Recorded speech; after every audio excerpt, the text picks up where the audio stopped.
Break पर स्वागत। रत्नभंडार गणति बेलू नहीं प्रश्न उठाइले ज्योतिर्विद हरिशंकर मिश्र। रत्नभंडार गणति बेला शुभ नुहे बोली से कहते राहु काल और 12 बेलारे हेब रत्न भंडार गणति मणति। निर्धारित 12 दिन रही। कर्कट राशि रे घात 12 महाप्रभुंकर राशि होउछि कर्कट। विभिन्न पंजिकार तथ्य अनुଯାयी निर्धारित आसंता 25 मार्च दिन पूर्वाह्न 11:52 रु अपराह्न 1:23 बा मध्याह्न 12:35 पर्यंत राहु काल 12 बेला भोग रही।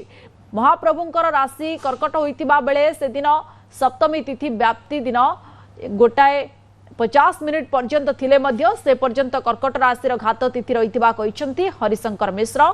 राहु काल और 12 बेलारे रत्नभंडार गणति मणति करा जाउछि। गणति पाई जे धार्य करा जाइछि 12 धार्य होइछि से दिन महाप्रभुंकर राशि रे घात 12 रही।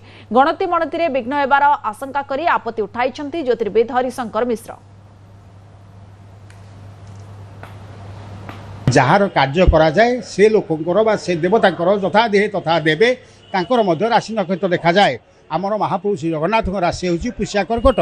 से दिन होउछि 25/3/2026 दिन सप्तमी तिथि भोग होउथिबारु सप्तमी होउछि कर्कट राशि पे घात तिथि एवं से दिन बुधवार होउथिबारु ताहा मध्य कर्कट राशि पे घात 12।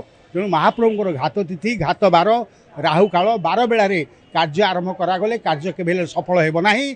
तेणु केउ आधार ये दिन निर्धारण करा जायछि जो दिन निर्धारण करा जायछि बोली आमे गणमाध्यम प्रकाश पाइछि ताहा निश्चित भाव स्पष्ट हवा दरकार। जदि अशुद्ध बेला कार्य आरंभ करी अधारे कार्य छाड़ी दिया जाए ताले निश्चित भाव लक्ष लक्ष लोकों कोटि कोटि श्री जगन्नाथ भक्तों मन सबुन प्रश्न रही।